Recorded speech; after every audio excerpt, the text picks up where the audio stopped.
أعوذ بالله من الشيطان الرجيم بسم الله الرحمن الرحيم 8 أزواج من الضأن اثنين ومن المعز اثنين إلى آخر الآية۔ ہمارے آج کے سبق کا آغاز سورۃ الانعام کی آیت نمبر 143 سے ہو رہا ہے۔ آیت نمبر 143 سے جو پیچھے ایک مضمون چل رہا ہے، اس مضمون کے حوالے سے آپ حضرات کئی سبق سن چکے ہیں۔ جہالت اعتقادی کے بعد جہالت عملی کا بیان، اور اس جہالت عملی میں مجھے چونکہ کافی فاصلے سے ہم نے یہ درس شروع کیا تھا، تو بات چونکہ درمیان میں رہ گئی تھی تو میرے ذہن میں نہیں آ رہا کہ میں نے یہ بات بتائی ہے یا نہیں بتائی۔ چلیں، اگر نہیں بتائی تو ابھی اس کو سمجھ لیجئے۔ جو ہمارا سبق پیچھے سے چل رہا ہے، تو یہ پیچھے سے چلتے ہوئے جو بات آ رہی ہے،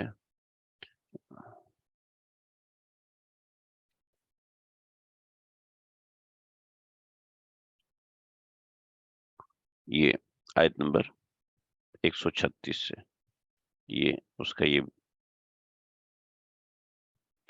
آیت نمبر وَجَعَلُوا لِلَّهِ مِمَّا ذَرَى مِنَ الْحَرْثِ وَالْأَنْعَامِ، ٹھیک ہے۔ یہ جو آ رہی ہے بات وَجَعَلُوا لِلَّهِ مِمَّا ذَرَى مِنَ الْحَرْثِ وَالْأَنْعَامِ، تو خاص طور پہ یہ انعام کا ذکر ہے، جانوروں کا ذکر ہے۔ تو ان جانوروں کے ذکر کے اندر تفصیل آئی، اللہ رب العزت نے ذکر فرمائی، اور جو تفصیل ہم کئی دنوں سے پڑھ رہے ہیں، ٹھیک ہے۔ انعام حرمت ظہورها وانعام لا يذكرون اسم الله عليها افتراء عليه، اور وقالوا ما في بطون هذه الانعام خالصة لذكورنا ومحرم على ازواجنا، یہ سب جانوروں کے بارے میں تفصیل ہے۔ اور یہ جو 10 عقائد ان کے 10 نظریات ان کے جانوروں کے متعلق تھے، ان 10 نظریات کا بیان ہے۔ اب دیکھیے جی، آج تقریباً اس کی تکمیل کی طرف اور ایک نئے نظریہ جو کہ جانوروں کے متعلق ہی ہے، اس کا بیان ہے۔ 8 ازواج، تو اللہ رب العزت نے یہاں جو بات ذکر فرمائی وہ بھی جانوروں کے بارے میں ہے۔ میں نے بتایا تھا آیت نمبر 142 سے 144 تک اس میں جو بات ہے، یعنی ان 2 آیتوں میں جو بات ہے، جہالت اعتقادی کے بعد جہالت عملی کا بیان ہے، اور جہالت عملی ان کی جانوروں کے متعلق تھی، کہ اس میں ان کی طرف سے جو غلط بیانی اور غلط روش اپنائی جا رہی تھی وہ کچھ یہ تھی، تو اس کا بیان ہے۔ اور یہاں سے اللہ رب العزت نے ان کو اس حوالے سے تفصیل بتائی ہے۔ 8 ازواج، ثمانیہ کہتے ہیں 8 کو، ازواج کہتے ہیں جوڑے کو، ٹھیک ہے۔ 8 جانوروں کا جوڑا ہے، 8 جانوروں کا جوڑا ہے، یعنی 8 اصناف ہیں جانوروں کی۔ 8 ازواج، زوج کہتے ہیں جوڑے کو، ازواج جوڑوں کو کہتے ہیں۔ تو 8 ازواج کہتے ہیں 8 اصناف ہیں، 8 اصناف ہیں، یعنی 8 جانوروں کے جوڑے ہیں۔ اس کو سمجھیں ذرا۔ 2 صنفیں بھیڑوں کی نسل یعنی مذکر مؤنث، 2 صنفیں بکروں کی نسل یعنی مذکر مؤنث، 2 صنفیں اونٹوں کی نسل یعنی مذکر مؤنث، 2 صنفیں گائے کی نسل یعنی مذکر مؤنث، ٹھیک ہے۔ یہ آسان ہے، کوئی اتنا مشکل نہیں ہے۔ آپ اگر یہ بات ذہن میں رکھیں گے کہ یار یہ تو بہت ہی مشکل ہے، تو پھر تو یہ سمجھ میں نہیں آئے گا۔ لیکن سمپل چیز ہے، کوئی ایسی مشکل بات نہیں ہے۔ بعض دفعہ پرسپشن بیٹھا ہوتا ہے کہ ذہن میں ایک پرسپشن خود سے بنایا ہوتا ہے کہ یار یہ تو مولوی صاحب کی بات سمجھ میں نہیں آتی، تو اس وجہ سے بھی ایک سمپل سی بات سمجھ میں نہیں آ رہی ہوتی، ایک سمپل سی زبان بھی سمجھ میں نہیں آ رہی ہوتی، اور کیونکہ یہ پرسپشن آپ کے دماغ میں بیٹھا ہوتا ہے، اس پرسپشن کو دماغ سے نکال دیں، سب صحیح ہو جائے گا، کوئی ایسی بات نہیں ہے۔ اللہ اکبر کبیرہ۔ تو کیا ہے کہ 8 جانوروں کے جوڑے ہیں، یعنی 8 اصناف ہیں، 8 قسم کے 8 جانور ہیں اصل میں 4، اور وہ 8 جانوروں کا ذکر ہے۔ 2 بھیڑیں دیکھیں، من الضأن اثنین، ضأن کہتے ہیں بھیڑ کو، ٹھیک ہے۔ من الضأن اثنین، بھیڑ، ٹھیک۔ ومن المعز اثنین، اور بکرے، بکروں میں سے 2، ٹھیک ہے جی، ٹھیک ہے۔